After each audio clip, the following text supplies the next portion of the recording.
Hi everyone, this is Tevi recording from room 114. Welcome to part 4 in our series. And we're looking at our guided notes entitled Early Cold War and the ongoing and unresolved conflict over Germany leads to the Berlin Airlift, our theme for today. So let's get right into number 1. Truman believed the key to European recovery was Germany's recovery. So Stalin disagreed. Remember, he still wanted reparations. He wanted payment for the damage caused to his country during the war. I just want to kind of show you guys where money is going in this post-war economy. And so remember, we're sending aid to countries in Europe. Remember, countries over here refused it. But we really strongly believe in economic stability. And Stalin and the Soviet Union disagrees. They really want for Germany to go broke here. And so by early 1948, the U.S. concluded that the Soviets were committed to undermining Germany's economy. So what we did, guys, is merge the three zones into one to allow Germany to have their own government, as well as their zones in Berlin. So that was to make a West Berlin capital. This made a new nation called the Federal Republic of Germany, otherwise known as West Germany, and the Soviet zone became the German Democratic Republic, or East Germany. This convinced the Soviets that they would never get their reparations. And so Stalin then closes off Berlin. So he cuts all road and rail traffic to West Berlin in late June of '48. So that's how the Soviets respond, in hopes the U.S. would reconsider, change their mind and let Soviets demand cash from Germany. Truman, you guys, this is pretty scary, sends our bombers, so our ships, loaded with atomic weapons to bases in Great Britain. And so what happens is really kind of like a chess game. Our commander in Germany is known for saying, if we mean to hold Europe against communism, then we must not budge. So in this type of game, we avoid war, we try to keep West Berlin alive, and so Truman orders the Air Force to fly supplies into Berlin from June of '48 into the spring of 1949. Billions of pounds. You guys should put down more than 2 million tons of supplies were sent to the city. You can see here how Stalin cut off the Soviet zone from the west. Here's some of the ways that air traffic was allowed in and out of the Soviet sector. So again, this avoids war. So this Berlin airlift is pictured here. And so, it's a way to, show the Soviets that we're not going to give in. So guys, fill in that Stalin finally lifts the blockade. And, this picture really does symbolize, put down the American determination to contain communism and to not give into Soviet demands. So that finishes up number 1. Number 2, this got cut off a little bit, but I think you guys can see it. The USSR, the Soviet Union, is a growing problem. And so what is the solution? Note all these flags down here. What do you think we can do to prevent future conflict with the Soviet Union?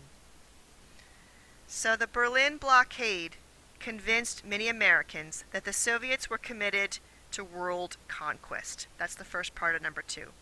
The public began to support a military alliance with Western Europe. You may recognize it, it's still around today. By April of 1949, an agreement was reached to create the North Atlantic Treaty Organization, otherwise known as NATO. So it was devised by a Canadian foreign minister. Truman, like FDR, wanted to prevent isolationism, like after World War I. And the overall objective until 1991 is really to deter, to prevent Soviet attacks against Western European countries. So I want you guys to know which countries are in this mutual defense alliance down there on the bottom of number 2. you want to fill out it's the US, Canada, Britain, France, Italy, Belgium, Denmark, Portugal, the Netherlands, Norway, Luxembourg, and Iceland. I want you to know who was in NATO. So the list I gave you is the beginning members. Here's a map to show the beginning members as well as some of the later members that joined. Alright guys, so these countries in NATO agreed to come to the aid of any member who was attacked. And this was the first time in U.S. history that we were committed to maintaining peace in Europe. 6 years later, we allowed West Germany to rearm and to join NATO. This alarmed the Soviet leaders. They responded by creating the Warsaw Pact, which was their version of a military alliance here in Eastern Europe. So it rivals NATO in that it offers membership and protection to Hungary, Poland, Romania, Bulgaria, East Germany, Czechoslovakia, and Albania. So it becomes known as the Communist Bloc. And so guys, the Iron Curtain is now officially drawn. That's the end of number 2.